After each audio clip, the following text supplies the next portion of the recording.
inside I could talk again. Hey, that was fun. We got to see a little bit of peacock filming happening over there. But now we're inside Soundstage 50. And on screen is a little just a little California check, everybody. Nothing to worry about momentarily. Just stay seated. Okay, a little bit more of a tremor here. Everybody hang on tight. This might be the big one.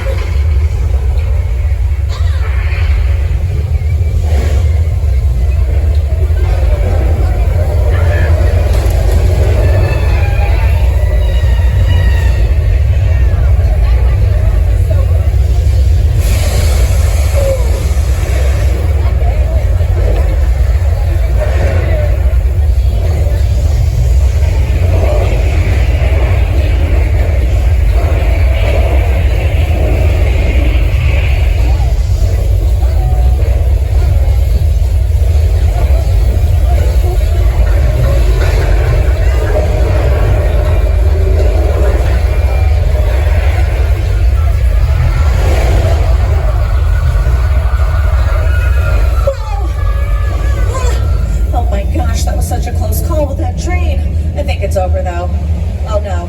Incoming on the right!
And now we are approaching Amity Island, and you might recognize that name from Steven Spielberg's Jaws. But nothing to worry about. The beach may be closed or staying on board, just taking in the ambiance. What a beautiful mist off the water here. Oh no, wait, it's happening again. Everyone, remain seated, keep your arms and legs inside at all times. We do not want to become shark bait. Hey, George, are you still in the water? You gotta go, my friend. Oh no, George, you got about 5 seconds before you get on that boat.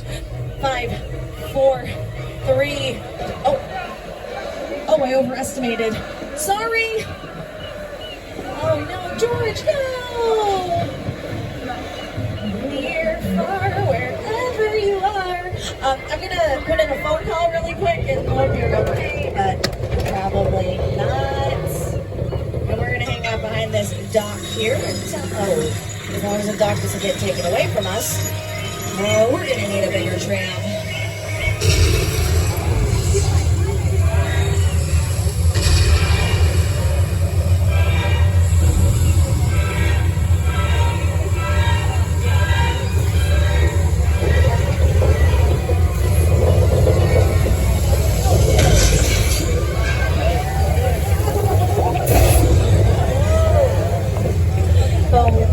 Goodness.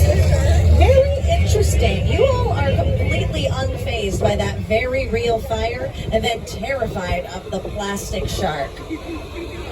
Interesting. But you know what? You don't have to worry about him because that is Bruce, our animatronic shark. And he's just partying all summer long because Jaws celebrated its 47th birthday last month. And he behaves a lot better than the shark they used during the filming of the movie that gave the team quite a lot of trouble.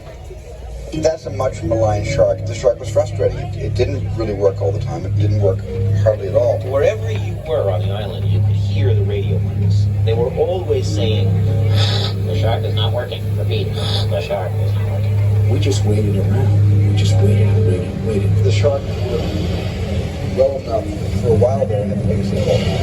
So I owe the shark a lot.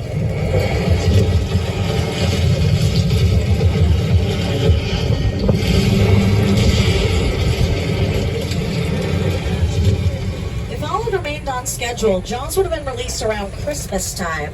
And what a weird Christmas movie that would have made, huh? But instead, it was pushed back to the summer and ended up becoming one of the highest grossing films of all time. The highest, in fact, at the time of its release, but it has been surpassed since. And I want you all to wave goodbye to Amity Island over there. And then turn around to the other side and say, hello, Dolly. And I'm talking about Dolly Parton, because she was here for a little movie musical called The Best Little Whorehouse in Texas, also starring Burt Reynolds, which used our Chicken Ranch set over here. And this is a practical set, which means that you can actually film inside and outside, unlike most of the sets here. There's actually floors and finished walls and a staircase that you can use. So it's a pretty cool place to be. But right behind it, you're going to see this little yellow house, which is a great example of a facade. As we come around the back of it, you're going to notice it's just some support beams and plywood. So definitely not something you can live in, let alone film in, that's for sure. But take a quick look to your left-hand side. That's on Colonial Street. And they're doing some prepping for the TV series Ted right now, so that's why we're not heading down. But that was Wisteria Lane, where all 8 seasons of Desperate Housewives. And it's been seen in movies like The Burbs with Tom Hanks, Casper the Friendly Ghost, and many more. Take a look at some examples.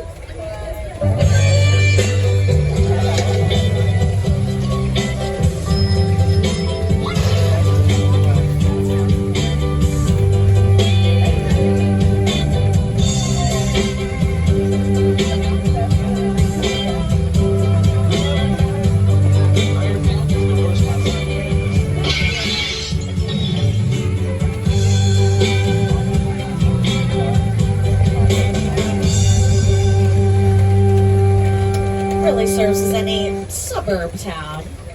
And just to let you folks know, we're about 15 minutes from the end of the tour, and we'll be returning back to the park shortly. So if you just can't wait to use the restroom, drop your phone, anything at all, please reach up and grab that red emergency cord, and I'll come help you out as soon as it is safe to do so. But we will be returning to the park in about 15 minutes. And as we pull back onto the road here, we have some more picture cars waiting for you. If we have any fans of British comedy on board, we have Mr. Bean's little green Mini Cooper. It's coming up on the right, just tucked away behind this double-decker bus here. It's kind of in the middle here. But the bus was featured in Arrested Development, the Fox series. Front and center is Dominic Toretto's Dodge Charger from Fast and Furious. And then your eye is definitely caught by the Mystery Machine from our gang in Scooby-Doo. In the back, though, that yellow sports car is Bumblebee from Transformers. And in front of Bumblebee is some more of the Fast and Furious franchise vehicles. Sweet. And now we are approaching a little family-owned establishment owned by a gentleman named Norman Bates. I have heard very poor reviews about the showers, though. It's almost as if something got murdered in there. I don't know. But right now, they are setting up for Halloween Horror Nights up front. So, it looks a little different than it usually would. So definitely come back and check us out for HHN if that is something that suits your fancy. But up on the hill to the right is one of the most iconic and most historic sets still standing here in Hollywood. And Hitchcock was told to actually cut 14 pages of his script because it was deemed too intense for the censorship at the time. But he didn't. He just said he did and resubmitted it, and they just trusted him. So the film was made exactly how he wanted it to be. And as we get close to the left, I see Norman Bates himself. Hi, how you doing? I have a tram full of fans here. Do you want to maybe sign some autographs? I really don't like the way you're looking at us, though. It's a little terrifying. Oh no, we gotta go. Ah! I'm sorry, Norman. I should have showed up unannounced. That was very rude of me. Okay, we're leaving. Please forgive us. Woo, narrowly escaped there. And now we are in one of the most elaborate sets ever created for film. Welcome to the crash site from Steven Spielberg's War of the Worlds. This is based on the 1938 radio drama by Orson Welles. And when that drama aired, it was before we had TV or news, and definitely not internet readily available. So there were people who thought that the world was actually being invaded by aliens. It sent some cities into complete pandemonium because they thought it was real. Fortunately, it wasn't. But you know what is real? Over on the left, that Boeing 747. Yes, it's a real plane. And take a look on screen.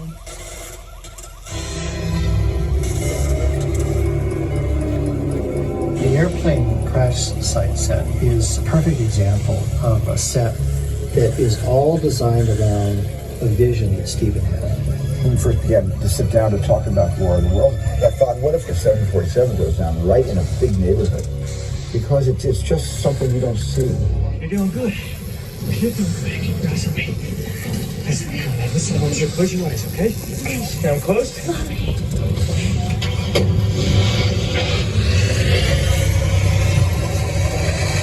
Robbie, get in. Get in.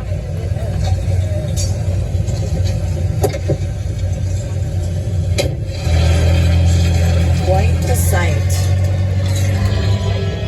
And here at Universal, we are so fortunate to be able to partner with groundbreaking directors like Steven Spielberg, and now we are thrilled to partner with Academy Award winner Jordan Peele to bring you the sets from his newest film, Nope. Welcome to Jupiter's Claim, everybody. Here's Jordan. Movie magic only happens when a team of collaborators, often in the hundreds, work together to take an impossible notion and bring it to life. This is Jupiter's Claim, a nostalgic, small-time Southern California amusement park owned by former child star Ricky Jupe Park.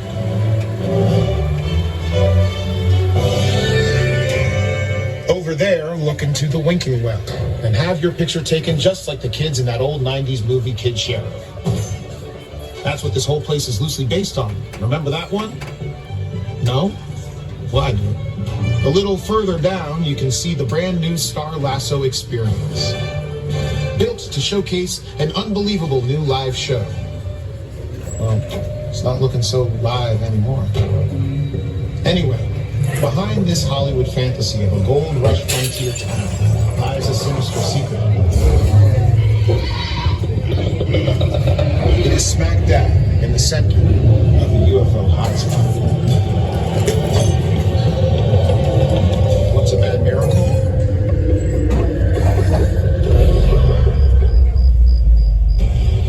Welcome to the world of no.